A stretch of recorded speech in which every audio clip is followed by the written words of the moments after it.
세계적인 발명가인 이 에디슨 여러분 잘 아시죠? 발명의 왕이라는 닉네임이 있는데 세계적인 발명가였던 이 에디슨이 백열등의 이 필라멘트를 발명할 때의 스토리입니다. 어느 날 그의 조수가 선생님, 필라멘트를 발명하려고 벌써 90가지의 재료로 실험을 해봤지만 모두 실패했습니다. 이제 필라멘트를 발명한다는 것은 불가능한 것 같아요. 중단하는 것이 어떨까요? 그러나 에디슨은 다음과 같이 말했습니다. 야, 어이, 무슨 소리 하는 거야?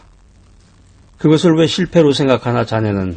우리는 실패한 게 아니고 안 되는 재료가 무엇인가를 90가지나 알아낸 아주 성공적인 실험을 한 거라네.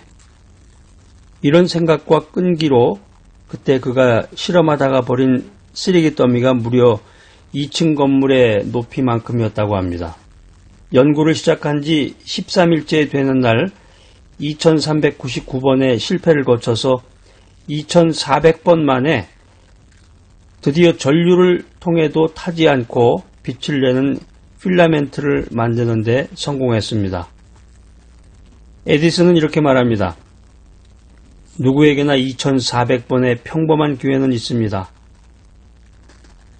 네, 아주 의미심장한 에디슨에 관한 이야기였는데 오늘날 밝은 세상이 바로 이 에디슨의 평범한 기회를 비범한 성공으로 만든 이 노력, 포기하지 않는 노력에 기인한 것이라고 생각이 됩니다. 만약에 그때 에디슨이 그 조수의 말을 듣고 포기했다 그러면은 우리 인류는 어떤 삶이었을까? 예전에 그 시골에 가보니까 그걸 느끼게 되더라고요. 굉장히 오래전인데 어렸을 때 시골에 가니까 거기 이제 전기가 안 들어오는 지역이었는데 전기도 안 들어오고 뭐 수돗물 같은 것도 없죠. 그러니까 밤이 되니까 이게 완전히 그냥 깜깜하더라고요. 여기 보통 이제 대도시나 서울 같은 데는 이제 그때 오래전이지만 그때만 해도 가로등이라는 게 있어가지고 밤에도 좀 불빛이 났는데 시골 같은 데는 전기가 안 들어오기 때문에 아주 그냥 뭐 칠흑 같은 암흑이라고 그러잖아요. 깜깜하니 아무것도 안 보이더라고요. 정말. 달빛은 있죠. 달빛에 의존해가지고 밤에 이제 생활을 해야 될 정도인데 참 대단한 겁니다. 에디슨에게 2399번의 실패는 단 한 번의 성공을 위한 기회였다 하는 것입니다. 사랑하는 여러분, 요즘 어떤 일로 좌절의 벽에 부딪히고 있습니까? 어떤 실패를 경험했습니까? 여러분이 비록 여러 번 많은 실패를 했다고 하더라도 아직 실패자가 된 것은 아니다. 실패라고 하는 것은 아직 성공에 이르지 않은 단계에 불과한 것이다. 이런 생각을 해야 되겠습니다. 그렇죠. 이 실패가 문제가 아니라 성공을 포기하는 게 문제다. 그렇기 때문에 우리 크리스찬들은, 믿는 사람들은 어떤 좌절도 믿음으로 이겨내야 되는데 성공하는 사람들에게는 역경을 극복하는 역경지수가 높다고 합니다. 역경지수가 높다. 사람들이 역경에 부딪힐 때 세 가지 반응을 합니다. 첫 번째는 포기형. 힘든 문제에 부딪히면 그냥 포기하고 도망가 버리는 사람. 되게 이제 병원 같은 데 가서 이제 암 선고를 받거나 자기가 생각하지 않았던 그 병에 대한 그 진단을 받고 병명을 듣게 되면은 막 소리 지르면서 원망하고 그런 사람들 많죠. 자기의 삶을 포기해버리는 그런 모습인데, 두 번째는 안주형입니다.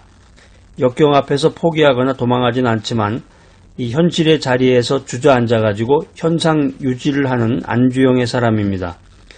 이 안주형의 스타일이 대개 60%에서 70%의 절대다수를 차지하고 있는데, 세 번째는 정복형입니다.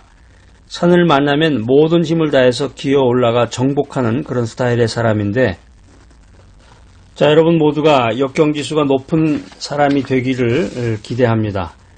인생의 어떤 험난한 장벽이라든가 좌절 앞에서 결코 뒤로 물러서지 않고 믿음만을 가지고 무지개를 잡을 때 산을 넘고 강을 넘고 전진해 나가는 그런 사람이 되시기 바랍니다. 인생이라고 하는 것은 어떻게 보면은 착각 속에서 살아가는 것 같기도 해요.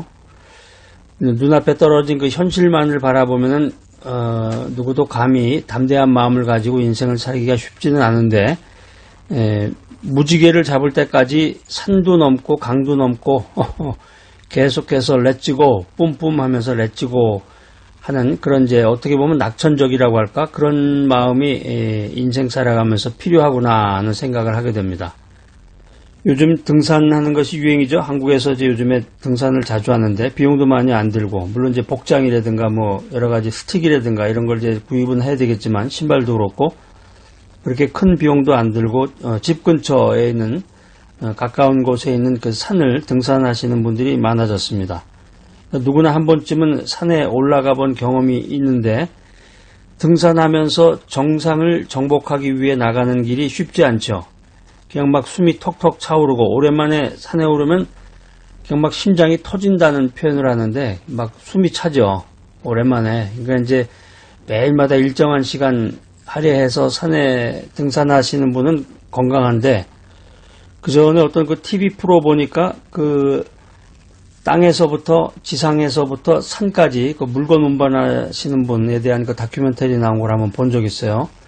그러니까 보통 사람은 그냥 맨몸으로, 뭐 배낭 하나 짊어진다고 하더라도 맨몸으로 그냥 산에 오르기도 그냥 막 숨이 찬데, 이분은 보니까 뭐 쌀도 몇 포대 뭐 이렇게 해가지고 그 산 위에서, 그 산 위에 있는 그 몰에서, 가게에서 필요한 물건들을, 물자들을 공급하기 위해서 그 물건을 이제 계속 오르락내리락 하면서 갖다 주는 건데, 아이고 대단합니다. 그러니까 산에 오르면 이제 숨이 턱턱 차오르게 되는데, 이 힘겹고 가파르고 위험한 산길을 오르는 이 고통, 아주 그냥 그 산에 오르는데 이 경사가 몇 도냐 뭐 이렇게 얘기하잖아요. 쉽지 않죠. 가다가 이제 주저앉게 되는데, 보통 가다가 주저앉고 가다가 잠시 멈춰 서고, 그러다가 조금 올라가다 아유 이제 그만 돌아갈까 뭐 중도 포기하시는 분도 계시고, 그래서 이 정상을 정복하지 못하고 중간에 포기하는 사람들이 많습니다. 이 설악산 같은 경우도 보면은 쭉 올라가다가 이렇게 계단이 밑에가 트여져 가지고, 계단에서 밑을 내려다보면 다 보이기 때문에 무서워서 올라가지 못하고 포기하시는 그런 분들도 봤는데, 이 정상에 오르고자 하는 이 의지, 할 수 있다는 이 확신, 이거야말로 정상을 정복하는 사람에게 필요한 거겠죠. 그러니까 이 정상을 정복하는 사람들에게는 이 중간중간에 어떤 어려움이라든가 고통을 이겨낼 수 있는 그 자신감, 이 확신이 있는 거죠. 이와 마찬가지로 우리 크리스찬에게도, 믿음의 사람에게도 하늘나라에 이르기까지 수많은 고통이 있습니다. 세상에서의 삶은 이 사실 고통의 연속인데, 등산하는 것과 마찬가지로 하나님 나라에 가기까지 숨도 차고 어려움도 있고 중간에 포기하고 싶은 마음도 들고, 그런데 그 고통 가운데서도 오직 소망을 바라보고 고난을 이기고 나아가는 사람들은 마침내 하나님 나라에 도달한다, 참 기쁨을 얻게 된다라고 하는 것입니다. 근데 고난 중에 쓰러져 버리면 소망도 버려버리고, 아이고 나 이제 못하겠다, 믿음의 길에서 돌아선 사람들은 결코 하나님 나라에 도달할 수 없다. 이게 오늘 주님께서 주시는 아주 놀라운 희망의 메시지